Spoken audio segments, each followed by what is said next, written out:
let's talk about imagery.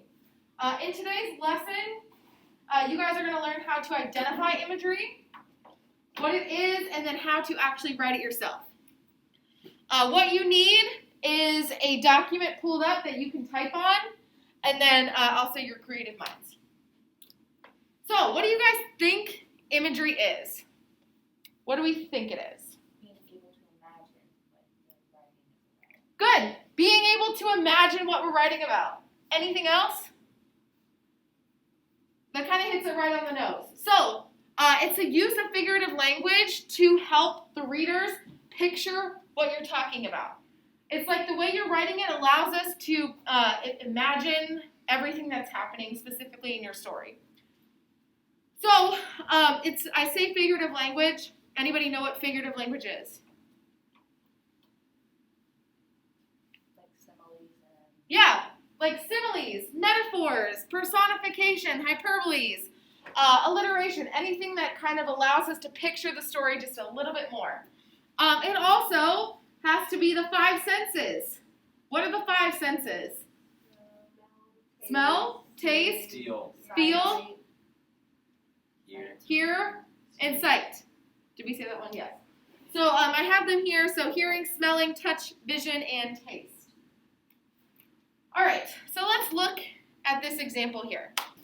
I'm going to ask you to tell me which of the following two sentences provide imagery. The boy was sad, or John was crouched in the darkening corner that was filling with the tears he was crying. Yeah, it's the second one. I know that's kind of obvious. You're like, obviously, it's the longer one. But what words in this sentence allow us to picture? Yeah. Darkening corner.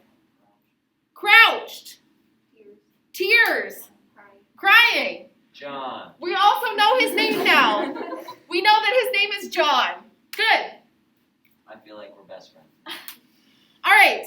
I also just want to touch base on when it comes to imagery, it's best to expand and specify. No detail is too minor. When you guys read books or you're like watching a TV show, often they specify and zoom in on certain things. But the product designers are always like focusing in on everything around them. So it's important to expand and specify. Use the five senses. We've already touched on that. And then last is just to be unusual. I will say this. Whenever I read stories or you guys produce something, sometimes they're pretty basic. Like her hair was like the sun. Great. We know it's like light or blonde. How else could we describe somebody's hair?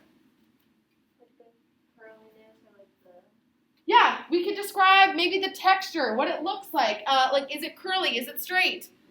I have another example down here that just says her hair was like a curtain, shielding her from the outside world. So, this is a little bit more detailed and probably something you wouldn't expect to see in a typical teenage story, but it gives us a different way to look at maybe what she's doing with her hair. So it's not just something that's on her head, it's something she kind of uses to avoid contacting with other people. All right. So in this next slide, after this, you guys are going to be asked to write a sentence. But let's come up with words that are going to help us use that. So it is going to be about a classroom. What can we use to describe the appearance of this classroom? Who's in it? What? Like what's in it? Yeah. We can talk about what's in it. What about this specific class? Bland. Bland. Good.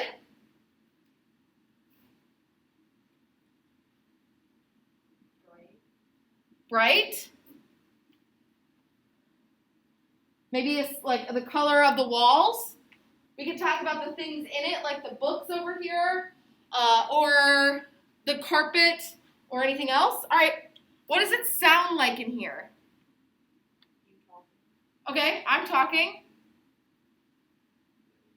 The AC. Yeah, you hear the AC. It's actually this projector. I just showed that. What else do you hear? Typing. Typing. You hear kids typing. You hear people like shuffling around or moving. Doors closing. Good. Anything else that we need to address in the room that we have not yet? People. People. Thank you. What else?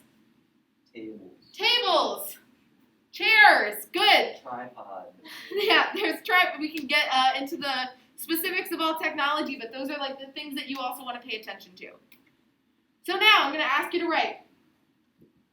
Take this sentence right here and add imagery to it. The teacher sat at her desk. So can somebody provide an example of this sentence but with imagery now? Lacey. Miss Downing was at her desk working on grading assignments and helping other students with their questions. Great. So now we have a name for her, and we can kind of see what she's doing at her desk. Good. Is there anyone that describes what the teacher looks like?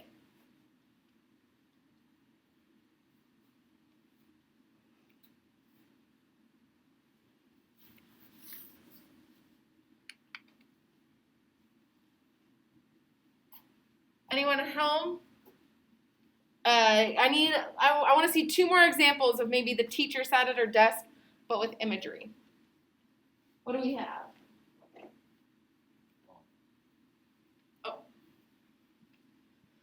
The stressed teacher sat at her mundane desk, her furrowed brows, and annoyed at her students. Good. So we can at least see like her sitting at her desk, like stressed out of her mind. Good. The miserable Miss Smith sat at her desk, defeated by the loud army of students. Good. So we gave her a name, and we can see that she's defeated. Mrs. Downing is sitting at her desk and is easy to spot with her red Ohio State shirt on, and was typing very fast and grading work silently. Good. So we at least can picture that the shirt that they're wearing and what they're doing, how fast they're typing. Good. Good examples. All right, let's do it again. Donna took the trash out. Think about your 5 senses for this one. How can we add imagery to Donna took the trash out? Donna left her house towing a heavy, pungent trash bag filled with expired foods. Good, so we kind of have the detail of what this food smelled like and how old the food was when she was taking it out. All right, how else could we add imagery to this? Yeah, Julia. Donna was upset because she had to take the smelly black bag of trash out into the corner. Yeah, good. So Donna was upset, and she had to take the smelly trash out. Good. Donna held her nose as the terrible stench of rotten food wafted towards her. Good. So we get that feeling of what it smells like and how Donna's maybe not so happy about it. Did anybody add details about what it looks like or like where she took the trash? Yeah. She took it to the curb on a dark night. Good. So she took the trash out to the curb on a dark night. So again, different ways of adding imagery, different ways you can do it. Good job. All right, we're going to do this one more time. We're going to make it spooky.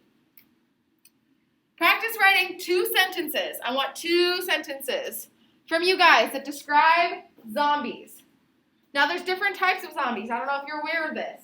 There's the zombies from The Walking Dead that like kind of crawl at a slow pace. But then there's the zombies from like World War Z, that Brad Pitt movie, that are able to do every acrobatic stunt I've ever seen in my life and are extremely fit. So, what type of zombie are you going to write about? Again, think about those 5 senses. What do they look like, smell like, etc.?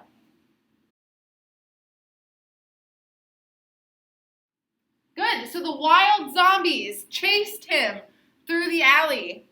The decomposed zombies slowly jogged toward the large crowd, blood seeping from their wounds. They limped, arms jangling from side to side. Sorry. So we have a picture of like the blood coming out of them. Maybe they're limping. The crowds of busy people on the streets have now been replaced with balls of rotting, walking human flesh. The zombies crawled across the streets, searching for food. The stench of blood and flesh seeped into our boarded houses. Good. So now we don't only have a description of the zombies, but we have a picture of what it looks like post-apocalypse. Good. Thank you, Anna. Who else wants to go? Lacey? I described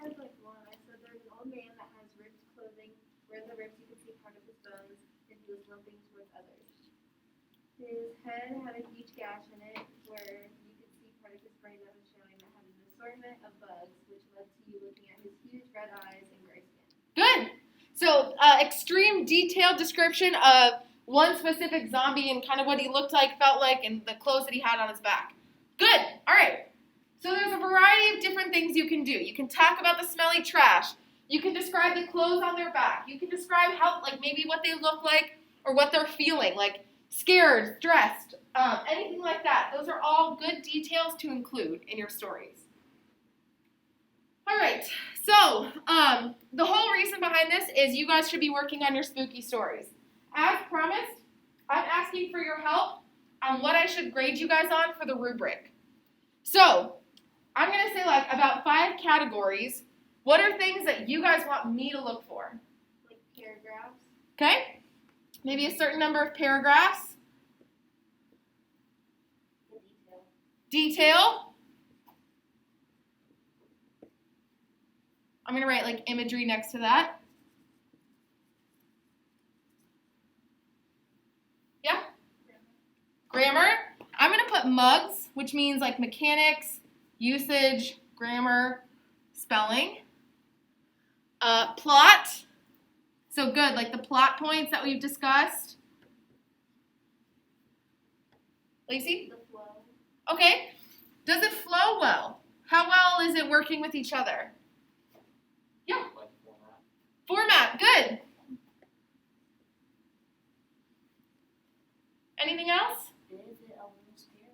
Oh, scary. Creativity. I'm going to write creative next to that. Good.